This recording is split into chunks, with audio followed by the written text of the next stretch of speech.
Bismillahirrahmanirrahim. Assalamualaikum warahmatullahi wabarakatuh. Innal hamdalillah nahmaduhu wa nasta'inuhu wa nastaghfiruhu wa na'udzu billahi min syururi anfusina wa sayyiati a'malina. May yahdihillahu fala mudilla lahu wa may yudlil fala hadiyalah. Asyhadu an la ilaha illallah wahdahu la syarikalah wa asyhadu anna Muhammadan abduhu wa rasuluh. Ya ayyuhalladzina amanu taqullaha haqqa tuqatih wa la tamutunna illa wa antum muslimun. Pertama-tama dan terutama adalah mari kita panjatkan puja dan puji syukur kita atas kehadiran Allah Subhanahu wa taala yang telah memberikan begitu banyak nikmat kepada kita, mulai dari nikmat iman, nikmat Islam, nikmat kesehatan, nikmat kebugaran, dan masih banyak lagi nikmat-nikmat yang tidak bisa disebutkan satu persatu. Salawat serta salam tidak lupa mari kita haturkan kepada Nabi kita, suri teladan kita, yaitu Nabi Muhammad Sallallahu Alaihi Wasallam, yang kita nantikan syafaatnya di yaumul kiamat. Amin amin ya rabbal alamin. Alhamdulillah rabbil alamin. Di sini saya dipercaya untuk menyampaikan pesan untuk teman-teman semua, dan di sini saya juga mengucapkan jazakumullahu khairan katsiran kepada teman-teman anggota FBS UNY yang telah memberikan saya pengalaman yang sangat berharga ini. Dan tema yang diberikan adalah imanku kuat, imunku kuat. Oke, tentu saja saya akan memberikan gambaran mengenai bagaimana sih cara agar kita bisa tetap menjaga iman kita, agar tetap kuat dan top bisa kita jauh dari majelis ilmu dan lain sebagainya. Iman itu secara bahasa artinya percaya, dan kita tahu iman manusia itu terkadang yazidu wa yanqusu, bertambah dan berkurang. Bertambah ketika kita mendapatkan rezeki, karunia, dan kebahagiaan. Saat seperti itulah terasa Allah ikut hadir di tengah-tengah dan ada di hati kita. Begitu pula ketika kita naik jabatan, karir, atau usaha semakin lancar, rasa-rasanya itu Allah semakin hari semakin akrab sama kita. Masya Allah. Dalam hal keadaan seperti ini, ibadah kita pun getol dan bertambah semangatnya. Namun sebaliknya, saat kita mendapat cobaan, musibah, bencana, ujian yang tidak tanggung-tanggung, dan rezeki seret, usaha bangkrut, kita merasa Allah itu teramat jauh. Hati dan jiwa kita pun menjadi ciut, bahkan bertanya-tanya, di mana sih Allah dan kasih sayangnya itu? Padahal sejatinya, ketika Allah memberi cobaan dan adanya musibah, itu pertanda bahwa Allah sangat sayang kepada hamba-Nya. Seperti yang kita alami saat ini, itu pada pandemi virus ini. Sayangnya kita tidak menyadari akan hal itu. Seharusnya iman manusia itu seimbang. Ketika suasana hati senang, disitulah kita harus banyak mengingat dan bersyukur kepada Allah. Hal itu menandakan hati kita hati yang hidup, bukan hati yang mati. Begitupun sebaliknya, ketika kita sedang menderita, kita harus tetap mengingat Allah.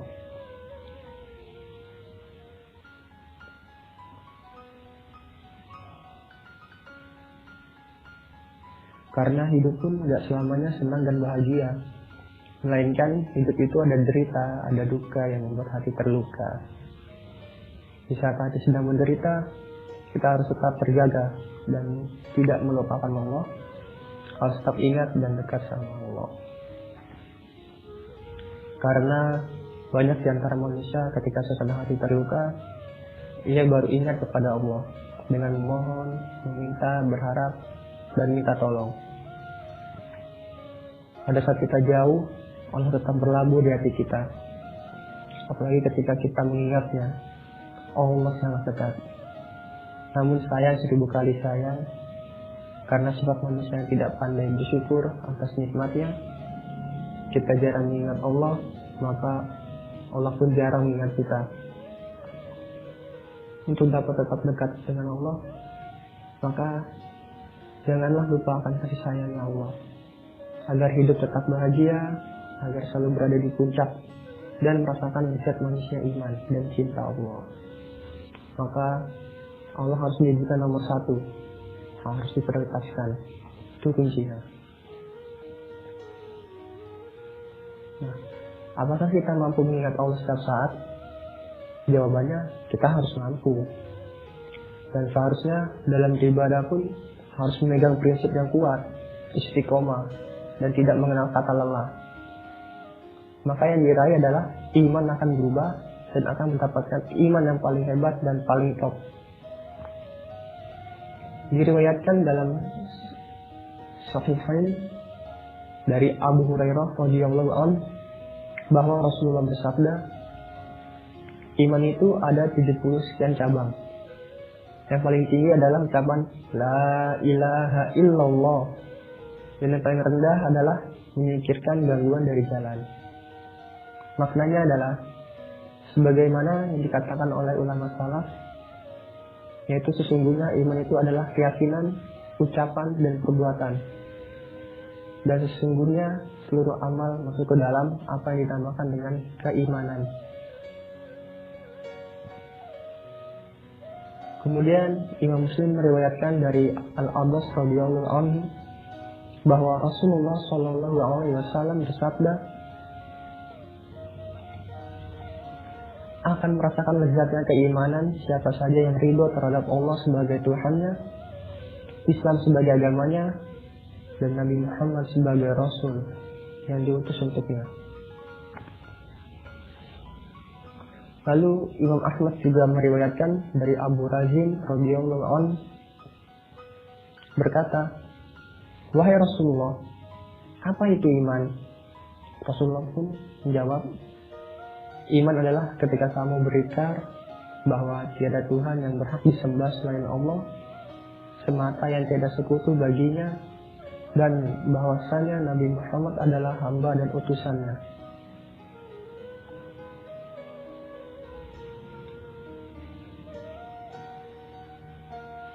Allah dan Rasulnya lebih kamu cintai daripada selain keduanya.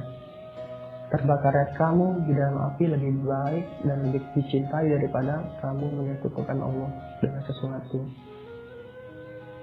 Dan kamu mencintai orang yang tidak memiliki hubungan kekerabatan denganmu, yang tidaklah kamu mencintainya kecuali karena Allah.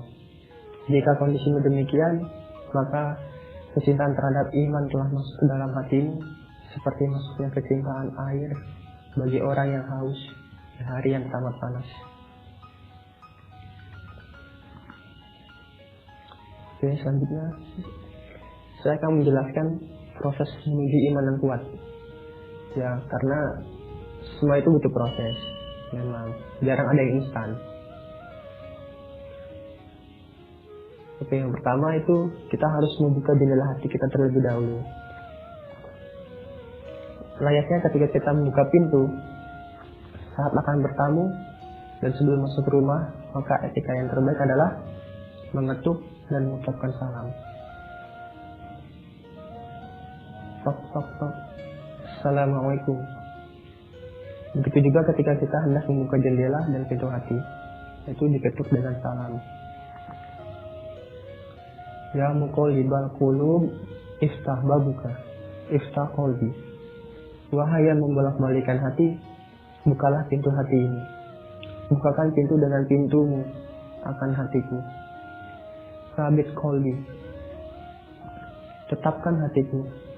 Sabit ala dinik, tetapkan hati ini atas agamamu, agama yang kau ridhoi.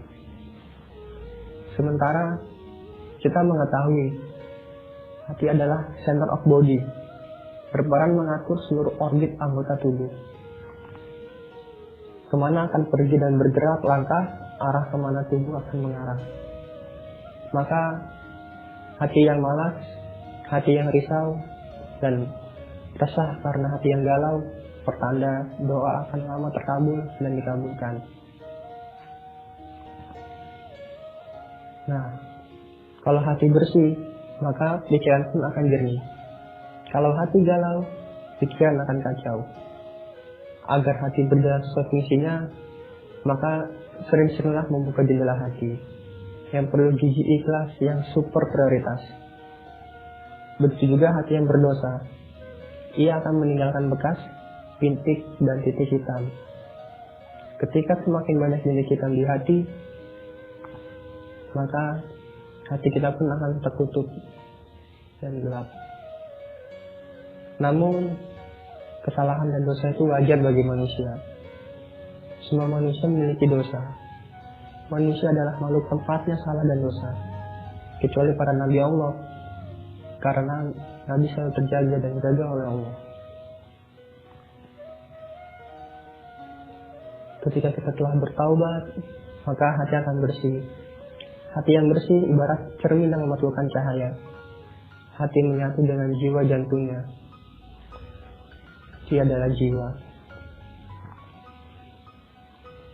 Soal hati adalah soal rasa dan jiwa. Ketika hati bergetar, maka rasa dan jiwa pun akan bergetar. Ketika hati yakin pada sesuatu, maka tidak ada yang mengetahui selain hati itu sendiri di bawah pengetahuan Tuhannya.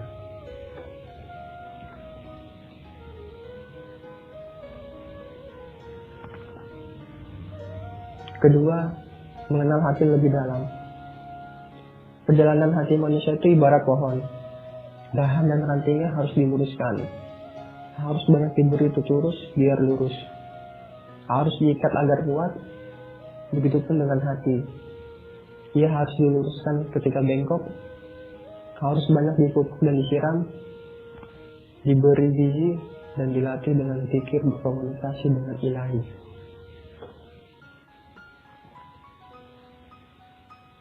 Karena sesungguhnya hati dapat berbicara dan mampu bersua. Hati yang bersua yaitu hati yang hidup, tidak mati.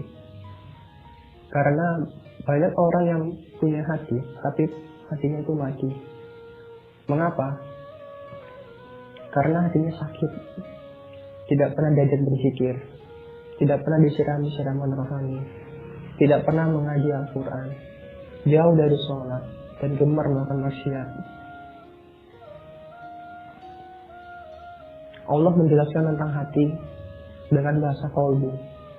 Begitu banyak terungkap dalam Al-Quran. Dengan makna ini, definisi hati disebutkan ada hati yang terkunci, hati yang membatu, hati yang buta, hati yang bergerak, hati yang bergetar ketika dibacakan Al-Quran. Lebih dari itu, bahkan ada satu hati yang berpenyakit. Maka, hati-hati dengan hati.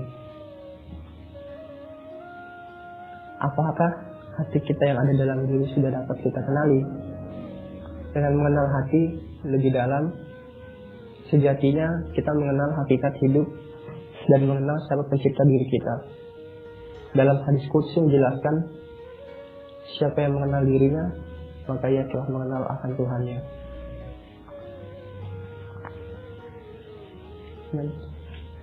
Bagaimana sih agar kita dapat menaikkan iman kita? Yang pertama itu adalah sholat fardu 5 waktu, kemudian yang kedua ada sedekah, sedekah, dan infak. Agar infak dan sedekah tidak sia-sia, ada beberapa langkah yang harus dikerjakan. Pertama itu infak harus ikhlas, infak dan sedekah jangan ria, infak dan sedekah pilihan hati. Selanjutnya membaca Al-Quran, zikirullah, berzikir kepada Allah, mencari rezeki, silaturahmi dengan cara saya menanyakan kabar melalui media sosial atau telepon dan sebagainya. Menuntut ilmu dan belajar. Ilmu laksana cahaya. Ia mampu menyinari bagi orang yang berilmu. Ilmu bersumber dari yang maha mengetahui. Ia menurunkan cahayanya kepada yang dikehendakinya. Namun, ada 7 sebab berkurangnya iman. Pertama itu adalah kebodohan, kelalaian, perbuatan maksiat dan dosa, nafsu yang mengajak kepada keburukan, godaan syaitan, dunia dan fitnah, dan terakhir teman bergaul yang buruk.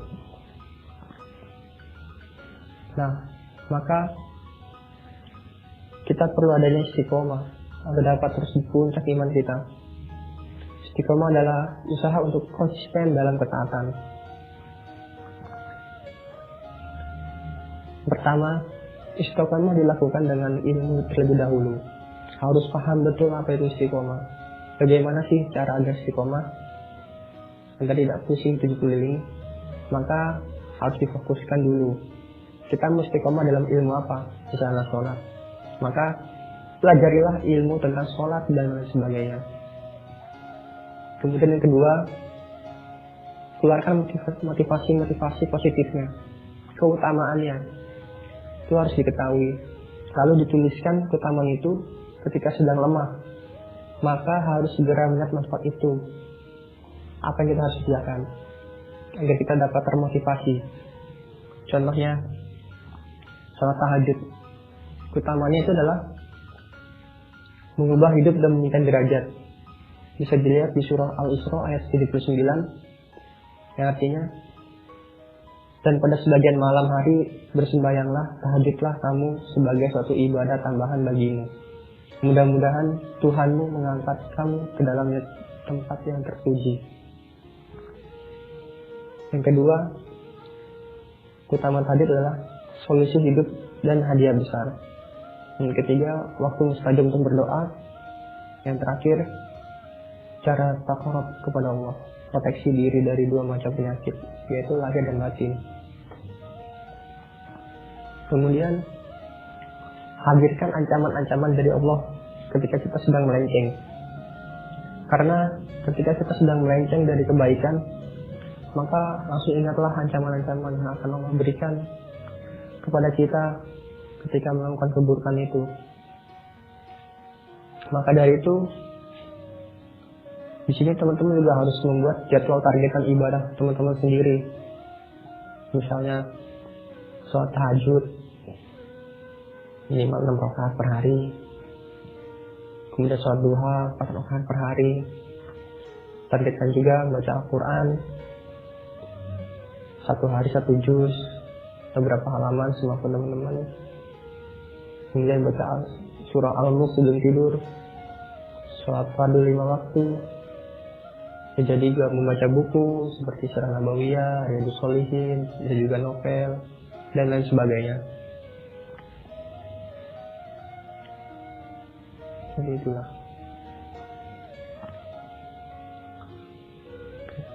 Sekarang kita lanjut pengenalan mengenai imun. Bagaimana sih cara agar kita meningkatkan imun kita atau mengatasi stres? Yaitu yang pertama adalah olahraga secara teratur. Nah, dari WHO sendiri atau Badan Kesehatan Dunia itu merekomendasikan aktivitas fisik intensitas sedang. Nah, bagi yang bukan atlet terkadang agak berat memang aktivitas olahraga yang tinggi. Jadi intensitas sedang itu termasuk olahraga aerobik minimal 150 menit per minggu dan latihan beban minimal 2 kali per minggu.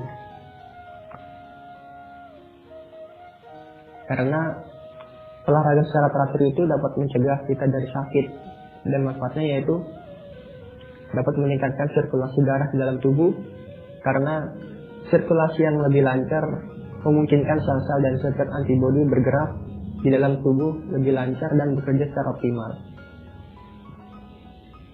Dan yang kedua, manfaatnya membantu mengeluarkan bakteri dari paru-paru dan saluran nafas. Hal ini dapat mencegah teman-teman dari terkena dari flu, pilek, atau penyakit lainnya. Manfaat yang ketiga itu menyebabkan perubahan pada sistem imun dan sel darah putih. Karena sel darah putih adalah sel sistem imun yang dapat melawan penyakit. Dan terakhir, memperlambat pengeluaran hormon stres. Terkadang tingkat stres meningkatkan kemungkinan terkena penyakit. Hormon stres lebih rendah dapat melindungi dari penyakit. Nah, ada rekomendasi aktivitas fisik nih, yaitu minimal 30 menit aktivitas aerobik atau intensitas sedang dengan minimal 5 hari per minggu. Itu untuk total 150 menit. Jadi intensitas sedang itu 60% sampai 76% dari denyut nadi maksimal. Nah, cara mengetahui denyut nadi maksimal itu 220 dikurangi usia teman-teman. Misal usia saya 20 tahun, berarti 220 dikurang 20. Jadi denyut nadi maksimal saya itu adalah 200 denyutan per menit. Nah, 64% sampai 76% itu dari 200 renang denyut nadi 128 atau 152 per menit. Contoh aktivitasnya itu adalah bisa jalan cepat atau mengangkat beban kurang dari 20 kilo. Atau minimal 25 menit aktivitas aerobik intensitas tinggi dengan minimal 3 hari per minggu untuk total 75 menit. Jadi intensitas tinggi itu 77% sampai dengan 95% denyut nadi maksimal. Jadi sama menghitung denyut nadi maksimal itu 220 dikurangi usia teman-teman. Contoh aktivitasnya seperti berlari, bersepeda cepat, senam aerobik, dan mengangkat beban lebih dari 20 kilo.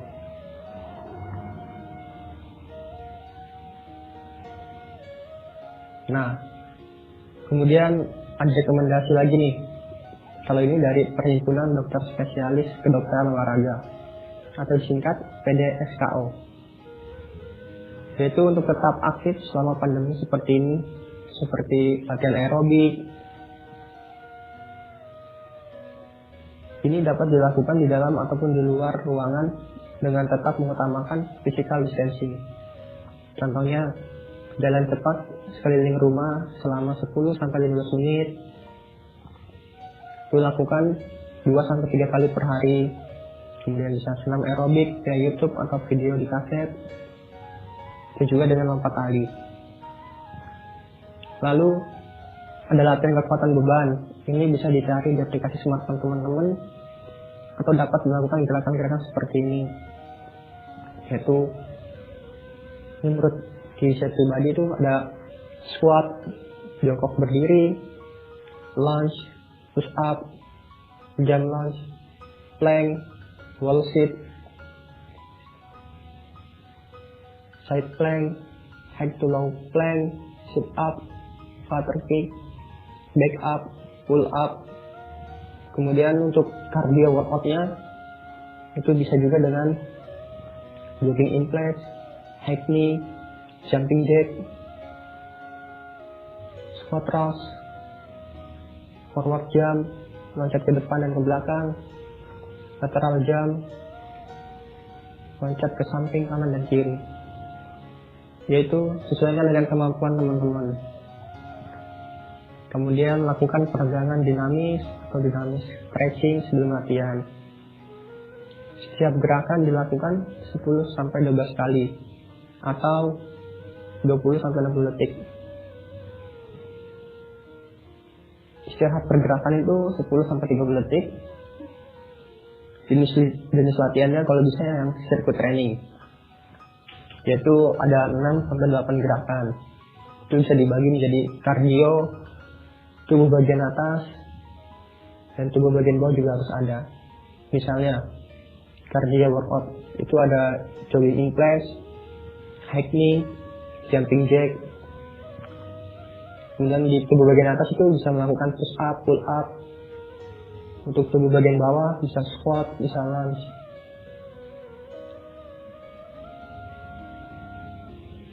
Nah, itu diulangi 3-5 set sirkuit dengan jeda istirahat antar set itu 1-2 menit.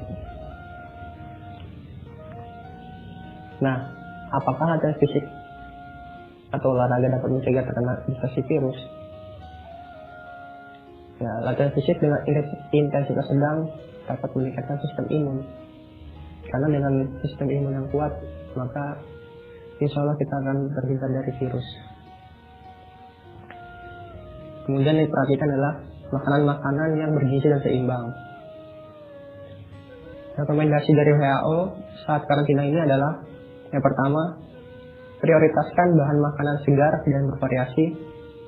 Masak sendiri di rumah jika memungkinkan.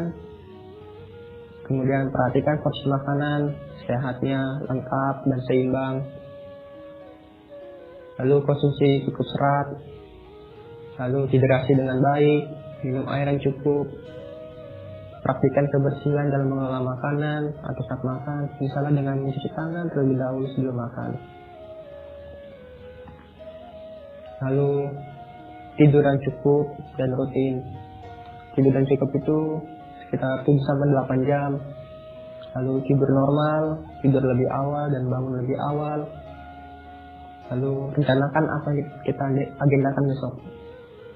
Dengan begitu kita akan dapat mempertahankan sistem imun, meningkatkan fungsi kognitif atau pengetahuan, dan menjaga kesehatan mental. Karena apabila tidur teman-teman itu kurang, maka kerja otak nggak fit, nggak maksimal, dapat berakibat penurunan kesiagaan dan konsentrasi, kebingungan, dan mudah lupa. Yang kedua itu nggak happy, karena saat itu tubuh kita menghasilkan neurotransmitter, jaringan atau sel otak baru, dan meregulasi produksi hormon. Nah, jika itu terganggu maka dapat meningkatkan stres, mood turun, dan terakhir meningkatkan risiko depresi. Selanjutnya, yang keempat itu adalah take your time. Isi waktu dengan beribadah, berzikir, atau berbagi yang kamu punya kepada yang membutuhkan. Nah, ini adalah waktu yang tepat untuk meningkatkan ibadah kita kepada Allah, seperti sholat duha, sholat tahajud, dan sholat sunnah lainnya. Targetkan satu hari 1 juz, atau tambahan hafalan juz 30, baca al-mulk sebelum tidur, baca al-waqiyah, zikir pagi dan petang. Kemudian lakukan hobi yang kamu suka, seperti membuat kerajinan, memasak, melukis, membaca, belajar main gitar, dan lain-lain. Kalau bisa, bacalah buku-buku Islam tentang sirah nabawiyah, kemudian kisah nabi-nabi terdahulu, yang bisa kita ambil hikmahnya, selesai kejadiannya. Kemudian novel. Maka dari itu, kekuatan jasmani tidak hanya badan otot saja yang kuat, tetapi seorang muslim haruslah melatih dirinya untuk mengeluarkan segala potensinya yang terpendam dalam diri. Bahkan Nabi Muhammad SAW pun memiliki jiwa yang prima. Imam Baihaqi meriwayatkan bahwa Rasulullah pernah beradu gulat dengan Abu Asyad al-Jumahi, atau yang biasa dipanggil dengan Qaldah, dan beliau berhasil mengalahkannya. Padahal kekuatan Abu Asyad itu begitu hebat, sampai-sampai digambarkan bahwa ketika dia menginjak kulit sapi, maka kulit sapi itu akan bergeming di tempatnya meski ditarik oleh seorang dewasa. Yang ada justru kulit itu yang robek karena tidak kuat menahan tarikan. Namun Qaldah tetap kalah, dan namun Qaldah tetap bergeming di tempatnya.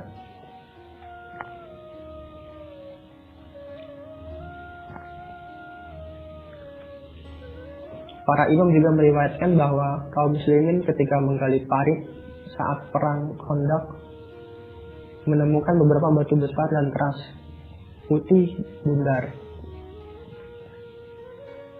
Peralatan mereka tidak dapat mengatasinya. Bahkan peralatan besi menjadi rusak.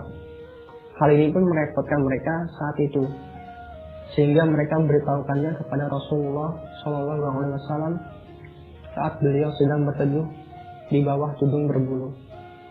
Dia pun menjawab, aku akan turun tangan. Kemudian beliau berdiri dan nampaklah perut beliau yang diganjal dengan batu karena kelaparan. Beliau lalu meminta 1 cawan air. Kemudian beliau meludah di situ dan memanjatkan doa kepada Allah. Beliau kemudian mengalirkan air itu di tangannya, lalu mengambil cangkul dari Salman dan membaca basmalah sambil mulai memukul batu itu. Sekali pukul, sepertiga batu itu pecah dan menimbulkan bunga api yang bercahaya, menerangi arah Yaman dan juga menerangi seluruh 2 ujung kota Madinah bagaikan lampu di tengah malam yang gelap gulita. Rasulullah SAW pun langsung bertakbir dan bersabda, "Aku telah dianugerahi kunci-kunci Yaman." Lalu beliau memukul batu itu kedua kalinya, maka sepertiga dan dari batu itu pun pecah.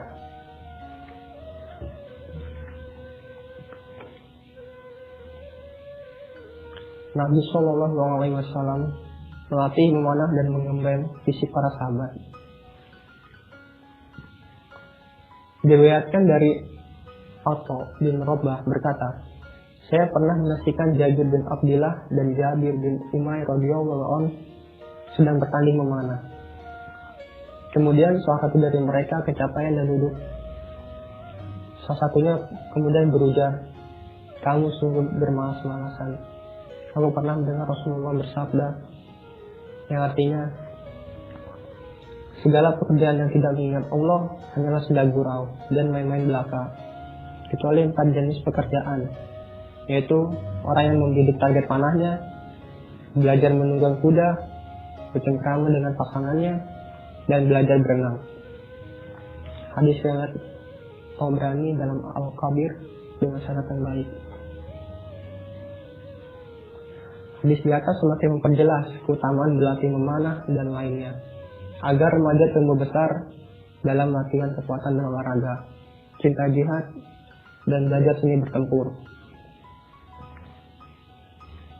Al-Baghawi meriwayatkan dari Ibnu Abi Malikah bahwa suatu hari Rasulullah SAW masuk dalam satu kolam. Lantas beliau bersabda, "Masing-masing kalian harus berenang menuju sahabatnya." Maka setiap orang di situ satu persatu berenang ke arah sahabatnya. Lantas tersisalah Rasulullah dan Abu Bakar. Kemudian Rasulullah juga ikut berenang menuju Abu Bakar dan akhirnya memeluknya. Beliau lalu bersabda, yang artinya, "Kalaulah aku memilih seorang dari umatku menjadi kekasihku, maka aku akan menjadikan Abu Bakar sebagai kasihku. Namun ia hanyalah seorang saudara dan sahabat bagiku." Hadis riwayat Bukhari.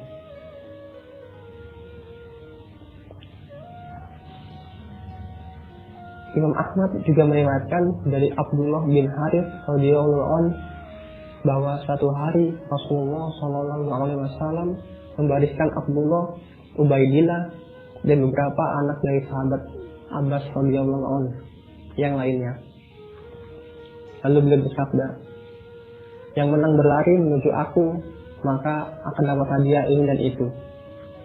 Maka mereka semua saling berlari sampai berhasil mencapai punggung dan dada beliau. Dia pun mencium dan memeluk mereka. Maka seperti itulah model permainan dan senda gurau para sahabat. Itulah bentuk persiapan dan pembinaan untuk menggiatkan kegiatan menyongsong jihad. Berbagai permainan, pertandingan, renang, panahan, lomba lari cepat, baik yang muda maupun yang tua, semua itu berlangsung dengan partisipasi Rasulullah secara langsung. Dalam suasana cinta dan sayang, ukhuwah dan perjuangan. Orang-orang yang mumpuni dalam keadaan fisik menghabiskan sebagai besar hidup mereka dalam program latihan yang teratur, diet ketat, dan olahraga. Tapi meskipun begitu, sedikit pun mereka tidak dapat menyamai kekuatan fisik dan tekad para sahabat. Baik sahabat yang telah berusia dewasa maupun anak-anak, pria maupun wanita. Hal itu dikarenakan para sahabat memiliki aturan ibadah yang teratur sepanjang siang dan malam. Bahkan sepanjang waktu mereka selalu melatih kekuatan seperti dalam wudhu dan sholat, di mana kedua ibadah tersebut mampu membersihkan dan menyehatkan fisik mereka. Demikian halnya dengan puasa yang telah berhasil mengoptimalkan dan mengigatkan fisik mereka. Jadilah kekuatan tersebut sebagai pembela kebenaran. Maka kita jangan hanya cuma fokus meningkatkan imun kita untuk menjaga kesehatan, tapi harus juga diimbangi dengan suplemen-suplemen ibadah yang telah dilakukan oleh para sahabat Nabi Muhammad SAW. Mereka semua mengikuti semua perintah yang diberikan oleh Rasulullah, seperti sholat, puasa, dan lain-lain. Maka terbentuklah orang-orang yang hebat. Sekarang, mari kita meniru Nabi kita, yaitu Nabi Muhammad SAW dan para sahabat dalam hal menguatkan fisik dan juga menguatkan iman. Dengan iman dan fisik yang kuat, insya Allah kita akan merasakan manisnya hidup di dunia dan bahkan di akhirat kelak. Baiklah, mungkin ini saja yang dapat saya sampaikan. Mohon maaf apabila ada salah kata dari saya, karena kesalahan datangnya dari diri saya pribadi, dan kebenaran hanyalah milik Allah Azza wa Jalla. Dan dari saya, Wassalamualaikum warahmatullahi wabarakatuh.